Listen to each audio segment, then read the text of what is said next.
Bonjour à tous, avec l'aide de Dieu nous allons étudier le Rambam, le 7e chapitre des lois de Tumat Met de l'impureté transmise par le mort.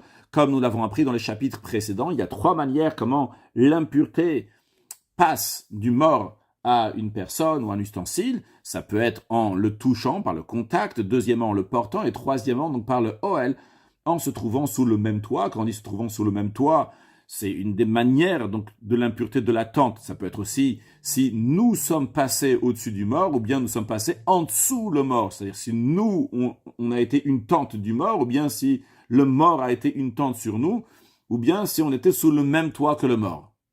Encore une chose, on a appris à la fin de chapitre 2 que la tombe rend impure par le contact ou par la tente.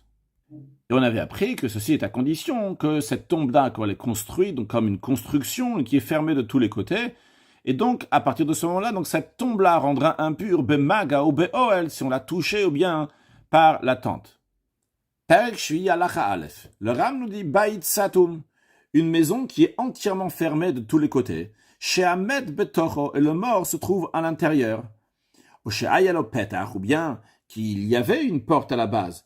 Mais au Paratz Patsimav, il a démoli l'encadrement de la porte, ou Stamo, et il a fermé la maison. Eh bien, Metam et Mikol Svivav, cette maison, elle rend impure de tous les côtés. Donc, c'est comme la tombe que nous avons vue. Celui qui touche cette maison par l'extérieur, donc par un des murs de cette maison, Migago, bien du toit de la maison, Tam et Shiva, il est impur pour 7 jours. Donc, on peut voir ici, donc, la forme de porte qu'il y avait à l'époque dans la maison, mais si la personne elle a démoli totalement donc l'encadrement des portes, elle a entièrement fermé. Et maintenant, voyons un cas dans lequel la personne elle a oui fermé la maison, mais elle n'a pas démoli le cadre, l'encadrement des portes. Niftar bo petach, c'est dans cette maison-là qu'il y a une porte qui a été ouverte. À filustamo, même si après il a refermé cette porte entièrement, comme on le voit ici, il a vraiment tout à fait refermé, mais on voit ici que l'oparat cette patsimav, ici donc il n'a pas cassé l'encadrement, il n'a pas démoli l'encadrement. Eh bien, dans une telle maison, anogé abomé achorav ou migago taor, celui qui va toucher donc les murs de la maison ou bien le toit de la maison, il sera pur. Ventame el akanagla petach, celui qui est impur, ce qui est impur, c'est uniquement ce qui est face à la porte. On va voir plus de détails dans la suite. Les kama yeshiur à petach, et combien est la quantité de l'ouverture de la porte pour qu'elle soit considérée donc une porte suffisante pour que l'impureté du mort va passer à travers par cette sortie-là, par cette porte. Donc c'est l'idée que nous allons voir. C'est tout à fait spirituel, c'est pas quelque chose de concret, mais c'est la halacha que l'impureté du mort sort par cette porte.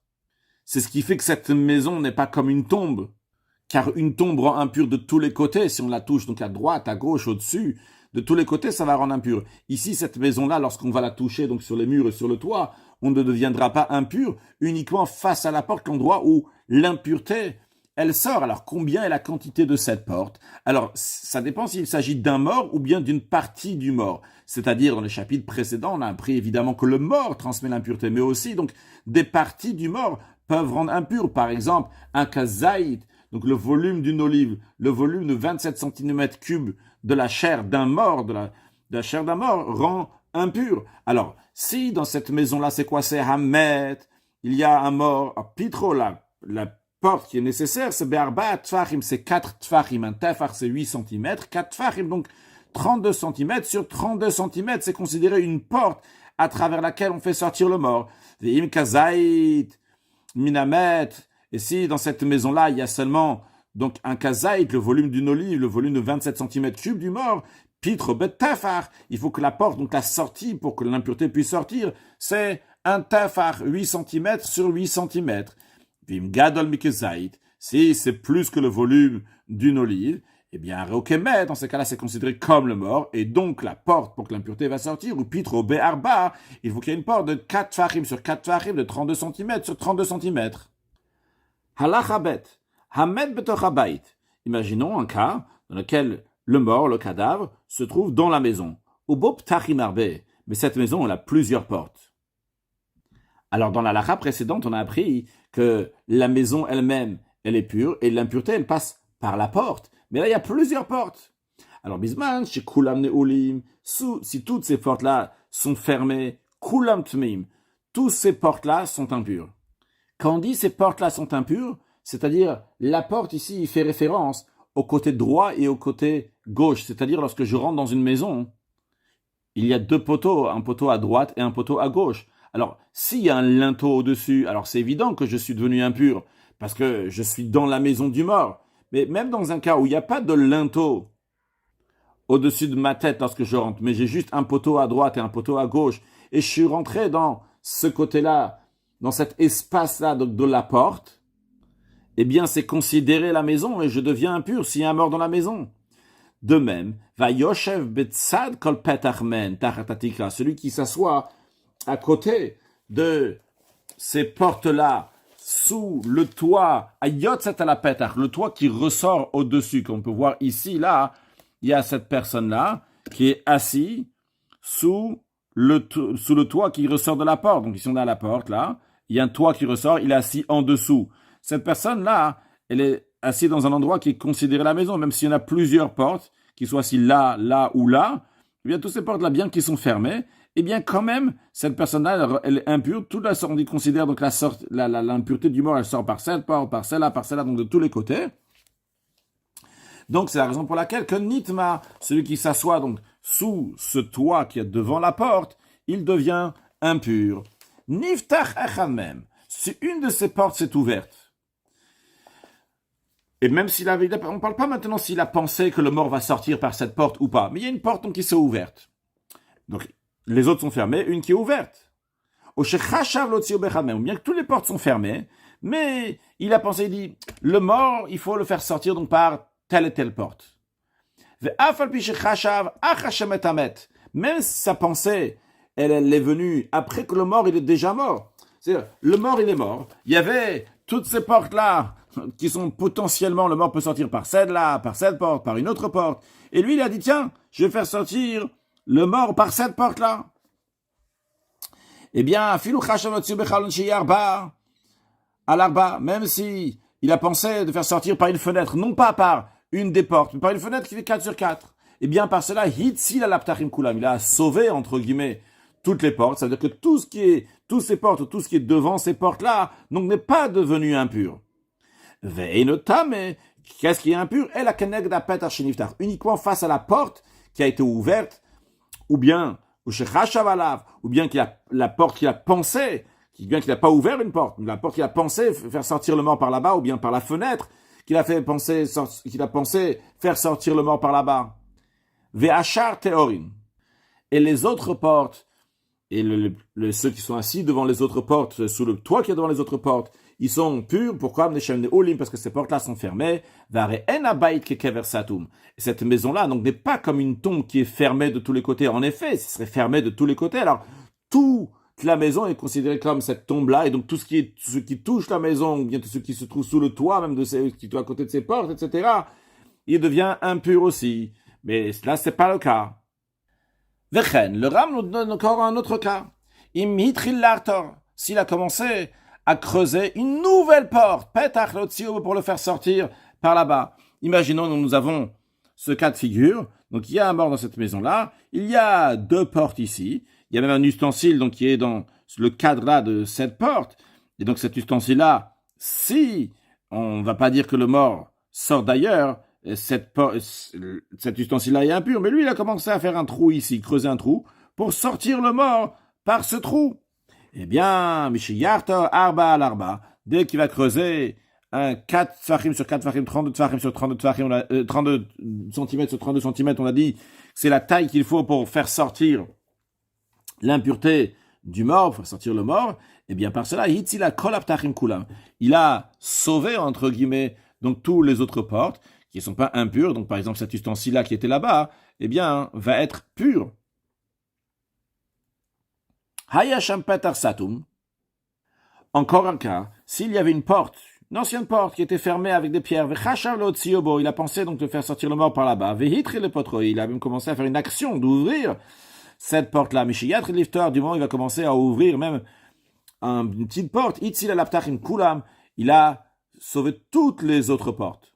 C'est-à-dire que tous les autres portes, est-ce qu'il y a devant les autres portes, ou bien les toits qu'il y a devant les autres portes, avec les ustensiles qui sont sous ces toits-là, ou les personnes qui sont assises dessous, etc., ils ne sont pas impurs, mais il faut pas seulement qu'ils pensent le faire sortir par là, il faut qu'ils commencent à le faire, et dès qu'il a fait un trou, tout de suite, on considère que le mort va sortir par là-bas. Maintenant, Hayubo Chalon Tarbe, si dans cette maison dans laquelle le mort se trouve, et que toutes les portes sont fermées, il y avait plein de fenêtres. Ces fenêtres-là font plus que 8 cm sur 8 cm, ils font plus qu'un tefar sur un tefar, mais ils ne font pas 4 tfachim sur 4 tfachim, 32 cm sur 32 cm. Et on a dit que pour faire sortir le mort, il faut la sortie de l'impureté du mort, il faut qu'il y a une sortie de 4 tfachim sur 4 tfachim. Et ces fenêtres-là font moins que 4 tfachim sur 4 tfachim, font plus qu'un tefar sur un tefar. Vekulam mugafot, tous ces fenêtres-là sont fermées. Eh bien, kulam tehor, tous ces fenêtres-là sont pures. Quand on dit encore une fois, tous ces fenêtres sont pures là, donc c'est aussi bien le cadre de la fenêtre, s'il n'y a pas le OL, s'il n'y a pas de tente au-dessus, et aussi bien, donc, s'il y a quelque chose qui ressort de ces fenêtres-là, comme on avait vu pour les maisons, s'il y a quelque chose qui ressort de ces fenêtres-là, donc l'image que j'ai, c'est uniquement dans une image de porte. Imaginons que c'est une fenêtre, il y a quelque chose qui ressort, et quelqu'un se trouve en dessous, un ustensile qui se trouve en dessous, eh bien, il sera pur, parce qu'on ne considère pas donc que l'impureté sort par ces fenêtres-là. Maintenant, si ces fenêtres-là sont ouvertes, il les a ouvertes. Kulant meot, tous sont devenus impurs, parce que l'impureté donc va dans un endroit qui est ouvert d'un tefar sur un tefar. Et quand même, velo ilitzi ou alaptachim, ils n'ont pas sauvé, entre guillemets, les autres portes de la maison. Pourquoi? Parce que ces fenêtres-là n'ont pas 4 sur 4. Ils n'ont pas 32 cm sur 32 cm. Maintenant, si cette maison-là avait petar katan beter petar gadol, une petite porte dans une grande porte. Donc en général, on se sert de la petite porte. Des fois qu'on a besoin de faire entrer des grandes choses dans la maison, on se sert de la grande porte. Alors, sous quelle porte il doit se mettre pour être considéré qu'il a reçu l'impureté? Eh bien justement, c'est ce que le Ram nous dit. N'importe lequel, l'une ou l'autre, Amay al-Gabe Shnem, si quelqu'un se trouve sur le toit de n'importe laquelle, l'une ou l'autre, il devient impur. Maintenant, si si la personne donc, qui décide, qui s'occupe du mort pour le faire sortir, il a décidé de le faire sortir par la petite porte. Tier katan et gadol. La petite porte, elle a purifié, entre guillemets, la grande porte. C'est-à-dire que l'impureté du mort passe par la petite porte et non pas par la grande porte. Maintenant, dans un cas que Ayushnem Matim, que les deux correspondaient, c'est-à-dire que les deux étaient au même niveau, pas une plus grande et une plus petite, mais on peut sortir le mort donc par cette porte-là, on peut sortir le mort par cette porte-là. Amaïl al-Gabeshnem, celui qui va se trouver sous le toit d'une porte ou de l'autre porte, celle de droite, celle de gauche, Tamé, il est impur.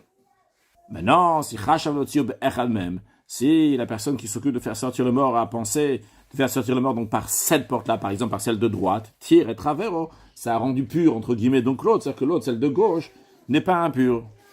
Et donc celui qui se tient devant cette porte-là, s'il a un toit, ou bien dans le cadre de cette porte-là, il ne sera pas impur.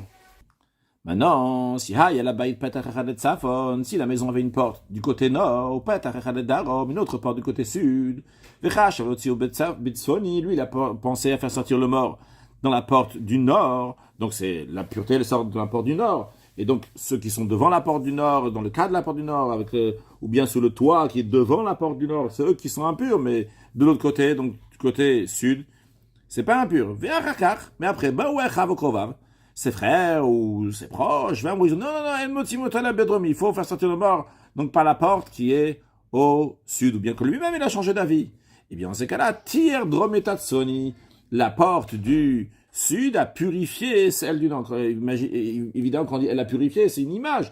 Mais en tous les cas, c'est que l'impureté, elle sort par la porte du sud maintenant, non plus par la porte du nord.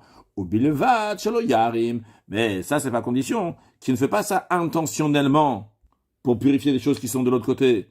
Mais que vraiment, sincèrement, au début, il voulait vraiment faire sortir le mort donc par la porte du nord, et après, il a vraiment changé d'avis, faire sortir de la porte du sud. Veim Erim, si il a été rusé, C'est-à-dire que c'est pas qu'il est intéressé que le mort va sortir par la porte du sud, mais c'est qu'il est intéressé que la porte du sud va rester pure. Shneim tmeim, dans un tel cas, les deux portes sont impures. Halacha gimel, batim aptuchim l'Arsadra, plusieurs maisons qui sont ouvertes sur un portique, une galerie couverte qui se trouve devant les maisons. Ve'amed be'echad, le mort se trouve dans une de ces maisons.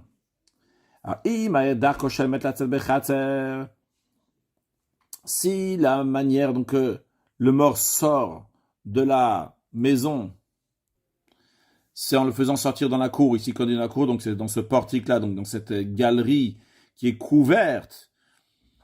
Alors, bet char ve'abatim tmeim, dans ces cas-là, le bet char ici, donc le portique, ce qui fait référence encore une fois à cette cour, à cette galerie, à ce portique, ve'abatim, et les maisons, tous les autres maisons aussi, tmeim, ils sont impurs. Parce que vu que le mort va sortir par là, donc le mort va se trouver ici sous le toit de cette galerie, et ce toit-là, donc, il continue encore dans ces maisons-là qui sont à côté, donc ils sont tous impurs. Veimlav, si ce n'est pas le cas, c'est pas l'habitude de le faire sortir par la galerie, mais par exemple, on va dire, il va sortir donc par cette porte-là. Dans ces cas-là, il n'y a que le bet char, il n'y a que cet endroit-là, donc cette galerie-là, qui est tamé, qui est impure, via bâti, mais les maisons, eux, théorim, sont pures. Maintenant, cheder shelifni minabait. Imaginons ce cas-là. Nous avons donc une chambre intérieure, une pièce intérieure et une pièce extérieure. Maintenant, l'entrée se fait par la pièce extérieure. C'est là l'entrée. Et après, on rentre dans la deuxième pièce. Cette pièce-là n'a pas de porte pour entrer, mais elle a quand même une fenêtre. Alors, dans le cas, donc, on a cheder shelifni minabait, on a cette pièce-là qui est à l'intérieur de la maison. Mugaf, et la porte ici, elle est fermée entre la pièce intérieure et la pièce extérieure. Il y a une impureté qui est rentrée ici, dans cette pièce intérieure, la pnimi. Mais comment elle est rentrée? Elle n'est pas rentrée par la porte principale. Elle est rentrée derrière chalon, par la fenêtre. Donc, elle n'est pas rentrée par la chambre principale, donc la première, extérieure de la maison. Eh bien, à Beit Achitzantar, la chambre extérieure, la pièce extérieure est pure. Parce que l'impureté va ressortir aussi par ici. De la même manière qu'elle est rentrée par là. On va dire, elle va aussi ressortir de ce côté-là. Le chidouche ici, il est qu'on ne dit pas qu'il va faire sortir l'impureté donc par ici, donc en attendant, donc il n'a pas décidé, tout ça, ça va être impur. Non, ce côté-là, donc, reste pur. Halacha dalet, ce que nous avons appris en ce qui concerne la tombe, que la tombe rend impure de tous les côtés, c'est-à-dire si on a touché donc les murs, les parois, à droite, à gauche, ou au-dessus même, le toit de la tombe, on a dit, ça devient impur. Ça rend impur uniquement il faut qu'il y ait un espace de un tefar sur un tefar sur un tefar, donc comme un cube de 8 cm sur 8 cm, 8 cm, au-dessus du cadavre. C'est-à-dire, il y a la tombe, et au-dessus du cadavre, au-dessus du mort, il y a cet espace-là. Et dans ces cas-là, on dit donc que cet endroit où se trouve le mort est impur, et impur de tous les côtés. Même si suite à cela, c'est-à-dire, après avoir laissé cet espace donc du cadavre de 8 cm sur 8 cm de tefar, ce cube-là, il a construit un monument jusqu'au ciel, à Kol Tameh. Tout est impur, chez Akol Kever, parce que tout est considéré comme une tombe qui est énorme, gigantesque, mais c'est une tombe. Mais encore une fois, c'est du moment où, au-dessus du mort, il y a un tefar sur un tefar, ce cube-là, donc 8 cm sur 8 cm. Hai tatuma retsutsa. Donc, si c'était une impureté qui est à l'étroit, c'est-à-dire qu'il n'y a pas d'espace au-dessus de cette impureté. Velo yasham chalal tefar. Il n'y avait pas cet espace d'un tefar sur un tefar. Eh bien, dans tel cas, tuma bokat veola, l'impureté, elle perce et elle monte, mais elle va tout droit jusqu'au ciel. Bokat veyoredet, elle perce, elle descend jusqu'aux abîmes dans les profondeurs. Mais ici, ce n'est pas comme une tombe. Parce qu'une tombe, celui qui touche de tous les côtés et au-dessus de toute la tombe, il devient impur. Ici, ve'entame el anoga keneged atuma, celui qui est impur, c'est uniquement celui qui touche la tombe, mais face où se trouve l'impureté, le cadavre milmala au-dessus, ou bien celui qui a fait un oel, il a fait une tente au-dessus, par exemple, s'il a mis sa main, son pied, au-dessus, il a fait passer donc au-dessus de l'endroit où se trouve le mort, ou bien celui qui touche donc en dessous l'endroit où se trouve le mort, donc sous la tombe, l'endroit où se trouve le mort, ou bien celui qui est passé en dessous le mort qui se trouve dans la tombe, mais celui qui touche sur le côté de la construction qu'il y a sur le côté, il est pur. Alors, j'ai peut-être mal précisé, c'est pas juste celui qui va passer en dessous le mort qui est dans la tombe, celui qui va passer en dessous la tombe. C'est-à-dire, en ce qui concerne toucher, il doit toucher donc pile en dessous le mort. Ce qui concerne donc passer, par exemple, s'il y a un tunnel en dessous la tombe, s'il est passé en dessous la tombe, même s'il va passer exactement en dessous le mort, il est impur. Donc la tumat oel, l'impureté de la tente de cette tombe-là, elle est sur toute la tombe en dessous et au-dessus. Et ce qui concerne donc la négui à toucher, il doit toucher au-dessus uniquement où se trouve le mort, pas juste au-dessus de la tombe ou en dessous de la tombe. Et s'il a touché sur le côté, il ne sera pas impur. Contrairement à la tombe, que s'il y avait un halal tefar, qu'il y avait un espace de 8 cm sur 8 cm, eh bien, elle serait pure. Pardon, elle se rendrait impure. Même celui qui a touché sur le côté. Allah le Ram nous dit, Zeklal Gadol Betumat Met, voici une règle fondamentale dans les lois de l'impureté transmise par le mort. Shekol Davar Ametame Be'oel Minamet. Toute chose qui rend impure, si on se trouve sous le même toit que cette chose du mort, Minamet, du mort, par exemple, donc un morceau de chair du mort, s'il a le volume d'un kazait, le volume d'une olive, Imaya Ratzutz, s'il était à l'étroit, c'est-à-dire chez Enlo Halal Tefar, c'est-à-dire qu'il n'a pas au-dessus de lui un espace d'un tefar sur un tefar, ce cube-là de 8 cm sur 8 cm, eh bien, Reatuma Bokad Ve'ola Adlarakia, l'impureté perce et monte jusqu'au ciel, ou Bokad Ve'yorelet Adatom, elle perce, elle descend jusqu'aux abîmes, Ve'ina Mitama Midatadadim, mais elle ne rendra pas impure sur le côté. Keitsa, comment cela? Un exemple. Kiri Shel Tvua, un tas de céréales, ou Gal Shel Avanim, ou bien un tas de pierres, ou que Zait Minamet Betocho. Et au milieu, il y a un kezait, le volume d'une olive, de la chair d'un mort à l'intérieur. On va s'imaginer, par exemple, qu'il y a un tas de récoltes ou un tas de pierres de 2 mètres sur 2 mètres. Donc, il fait 2 mètres en longueur, en largeur et en hauteur. Et on va dire que à 1 mètre en plein milieu, il y a là-bas le kezait d'un mort. Eh bien, donc là-bas, tout est écrasé, on est d'accord, là-bas, ce morceau de chair d'un kazait n'a pas un espace de 8 cm sur 8 cm en plein milieu de ce tas. Eh bien, les ustensiles qui sont betsadatuma à côté de l'impureté dans ce tas, ve'inan nogima, mais qui ne touchent pas cette impureté, hakelim théorim, ces ustensiles sont purs, ve'chol cliché betoch hagal, et tout ustensile qui se trouve dans ce tas-là, mais kouvan kenegatuma, qui est face à l'impureté, donc c'est-à-dire qu'on dit face, milmala, au-dessus de cette impureté, au-dessus de ce que zaït, de chair, de mort, au milmata ou en dessous, tamé, donc c'est-à-dire tout ce qui est en plein milieu de ce tas-là, au niveau de 1 mètre, donc que ce soit au-dessus de cette chair ou bien en dessous, il est impur. Donc non pas ce qui est à côté. Pourquoi? La règle elle est, Shatuma Bokad Ve'ola, parce que l'impureté, vu qu'elle est à l'étroit, elle est retsutsa, eh bien, elle perce et elle monte, ou Bokad Ve'yorel, elle perce et elle descend. Mais si l'endroit où se trouve ce kazaït de chair de mort à l'intérieur de ce tas, il avait en plein milieu, il avait un espace de 8 cm sur 8 cm de 8 cm, dans ces cas-là, il est considéré comme une tombe qui est fermée de tous les côtés. Et dans ces cas-là, on met tam et bikalsir, il rend impur de tous les côtés. C'est-à-dire que tout ce tas, tu vas toucher n'importe quel côté de ce tas-là, tout ce tas-là donc participe à la tombe, est considéré comme la tombe, et il rend impur.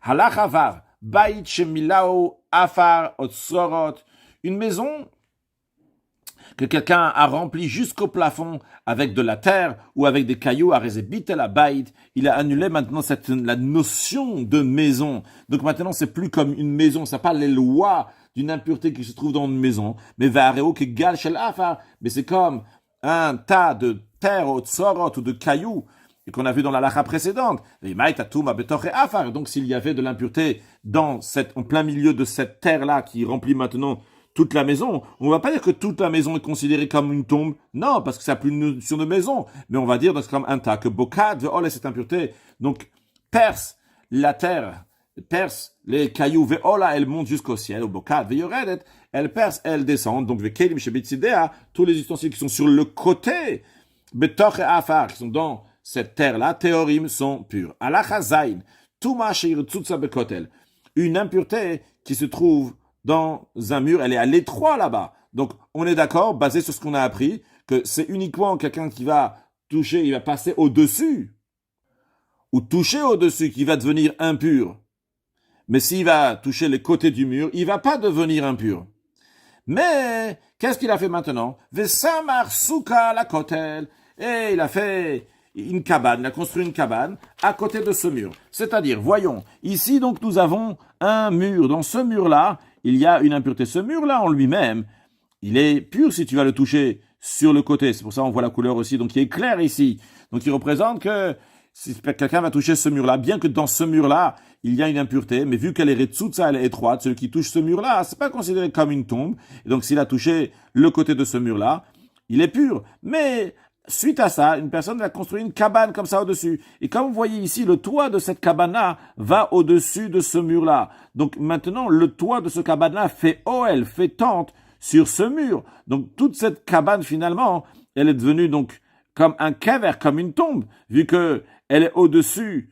C'est-à-dire, ça monte jusqu'à là, l'impureté, elle monte vers le haut. Et en effet, ce toit-là, il recouvre cette impureté, donc il y a derrière, qu'on ne voit pas ici, donc au milieu du mur. Cette partie du mur n'est pas considérée comme la tombe. Mais ici, ce toit-là, qui est au-dessus de ce mur, à toute la souka, elle est impure. Pourquoi? Parce que là, toute cette cabane est venue, donc un côté donc du Oel.